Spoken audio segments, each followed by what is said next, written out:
Lezi izisebenzi esezathatha umhlalaphansi zifuna izimpendulo kumasipala ngemali yazo yempesheni engaziwa ukuthi yashonaphi. Ezinye izisebenzi zithi sezisebenzele lo masipala iminyaka engaphezulu kwama-40 kodwa ke zibuye zilambatha. Ngisebenze la ekhaya 45 years. Sibuhlungu ngalezi mali zethu zempesheni ezingaphumi ngoba asakhanga kade sikhulisa izingane. Sithi sizokwakha ngalezi mali zempesheni. Manje aziphumi lezi mali.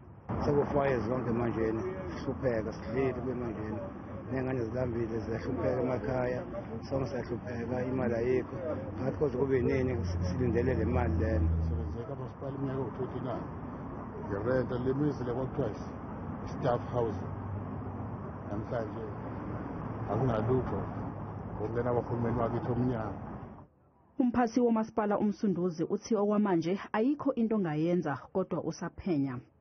Umasipala waseMsunduzi uphatheke kabi ngale ndaba engangokuthi uze wathi akube khona abaphenyi abayiphenyayo esesibaqokile ababhizi abalisebenzayo udaba kodwa alulona udaba olulula ngoba udaba elenzeke kudala.